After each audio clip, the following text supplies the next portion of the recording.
মামা শোন না, আমাদের আমাদের বড্ড দুশ্চিন্তা হচ্ছে মামা। তুই বল না মামা, সে কারণটা কি বল। সে কারণ নিয়ে তোমরা দুশ্চিন্তা করো না গো রানীমা। বেশ, তুমি যখন আছো তখন তখন আমাদের আর কিসের চিন্তা? আমার বড্ড চিন্তা হচ্ছে, আমি কিছুতেই চিন্তা মুক্ত হতে পারছি না। আমার বুকটা কেমন ভয় কাঁপছে। শুনো না, শুনুন, ওই ওই আমার হাত থেকে মায়ের প্রসাদের সিঁদুরটা পড়ে গেল না, আমার কি মনে হচ্ছে জানেন তো, তাই জন্যই বোধহয় এই চরম বিপদ তারাপীঠে ঘনিয়ে আসছে। মাধবী, এত চিন্তা করো না। ঠাকুর যখন আছে তখন আমাদের আর কোনো ভয়ের কারণ নেই। আর তাছাড়া ঠাকুর তো বললো আমরা এই মন্দিরে থাকলে সুরক্ষিত থাকবো, তাই তো ঠাকুর? কিন্তু কিন্তু জানেন তো, আমি কিছুতেই নিশ্চিন্ত হতে পারছি না।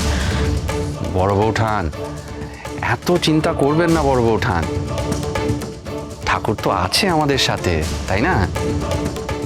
বীরেন্দ্রনাথ, আমি আছি এ কথা ঠিক, কিন্তু আমি কিছুই করবো না। যা করার আমার বড় মা করবে।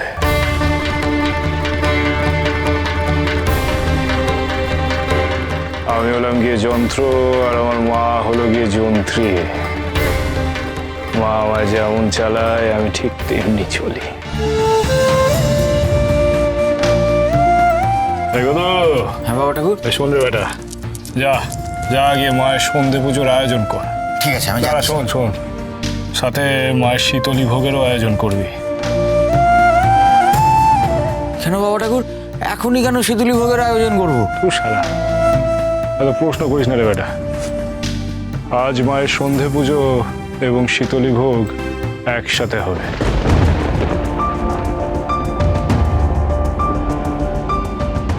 যা তোরা আয়োজন কর, আমি এখনই আসছি। তারা তারা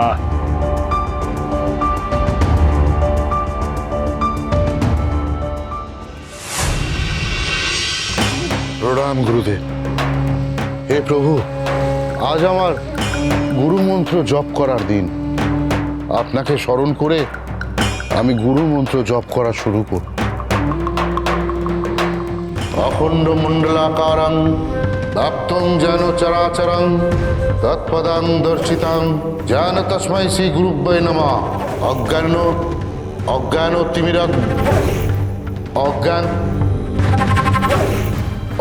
তিমিরান্ধস্য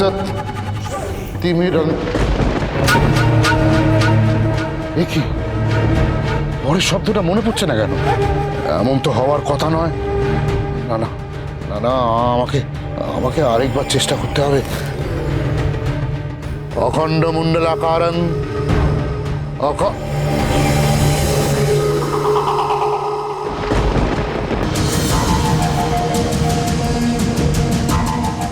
কি কাণ্ড!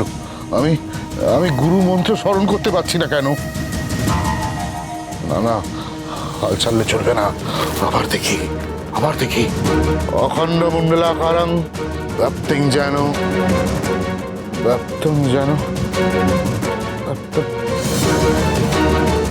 কি হচ্ছে এটা?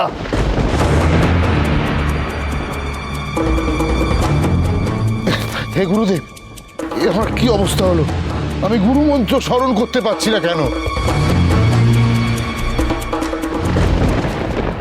রুদ্রনাথ, বিনাশকালে বুদ্ধি নাশ হয়, তোরও তাই হয়েছে।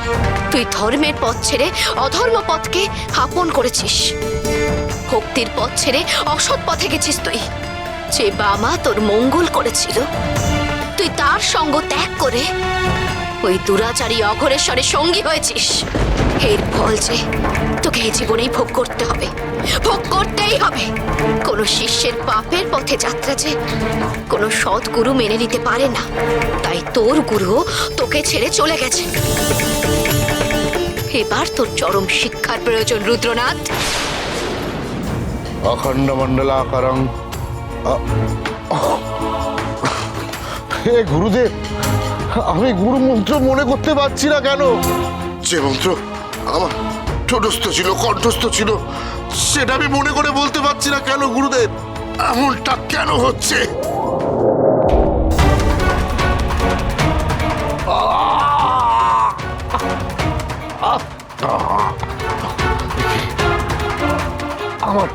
গুরুদেব অসহ্য যন্ত্রণা হচ্ছে মাথায়।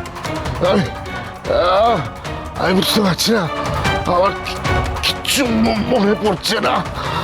কেন হচ্ছে আমার সাথে? কেন? বাঁচান, বাঁচান গুরুদেব, বাঁচান আমাকে গুরুদেব, গুরুদেব বাঁচান আমার।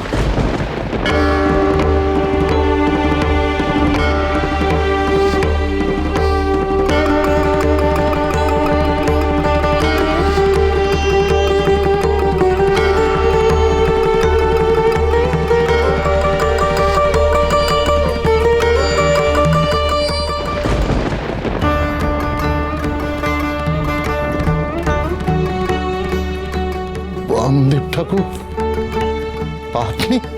হ্যাঁ, আমি। আপনি আমায় রক্ষা করলেন? কেন?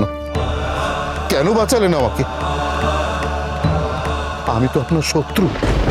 তুমি মানুষ, আর মানুষের পাশে দাঁড়ানো, মানুষের মঙ্গল করাটা আমার কাজ, সেটা আমার কর্তব্য। আমি কেবল কর্তব্য পালন করেছি মাত্র। সে তুমি শত্রু হও, তুমি বন্ধু হও, সব কিছু নির্বিশেষে তোমার একটাই পরিচয়, তুমি মানুষ। ওঠো, ওঠো গো রুদ্রনাথ, উঠে দাঁড়াও।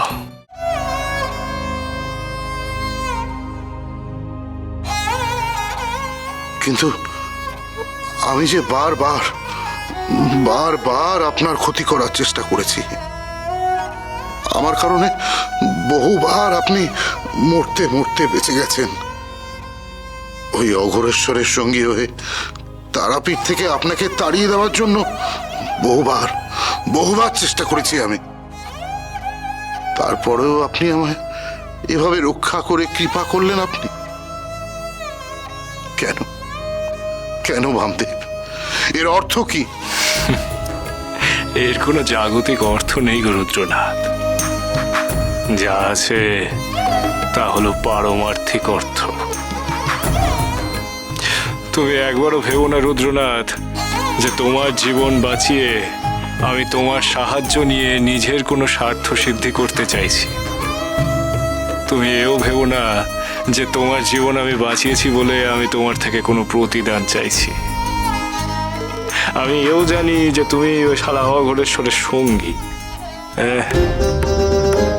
তবে আমি এও জানি যে তুমি অঘোরেশ্বরের মতো কূট নও, হীন নও। তুমি কেবল দিক ভ্রষ্ট হয়েছ মাত্র। তুমি শুভর পথ ত্যাগ করে মঙ্গলের পথ ত্যাগ করে অমঙ্গলের পথে পা বাড়িয়েছ রুদ্রনাথ। রুদ্রনাথ, তুমি এখনো বুঝতে পারছো না? এই বিপদের দিনে, এই চরম বিপদের দিনে তুমি তোমার গুরু মন্ত্র স্মরণ করতে পারছো না কেন? না বামদেব, আমি এর কারণ জানি না। শুধু শুধু এটুকু জানি, শত চেষ্টা করেও গুরুমন্ত্র আমি স্মরণে আনতে পারছিলাম। রুদ্রনাথ, তুমি গুরু মন্ত্র স্মরণে আনতে পারছিলে না, তার কারণ তোমার গুরু তোমার এই পাপ পথের সঙ্গী হতে চায় না। তোমার গুরু তোমার পাপের ভাগীদার হতে চায় না। আজ আমি সঠিক সময় এখানে এসে পড়েছিলাম, তাই তুমি রক্ষা পেয়েছ। কিন্তু এরপর তুমি রক্ষা নাও পেতে পারো। মনে রেখো রুদ্রনাথ, ওই কুটিল অঘোরেশ্বর তোমাকে রক্ষা করবে না। তোমাকে রক্ষা করতে পারে একমাত্র আমার বড় মা তারা।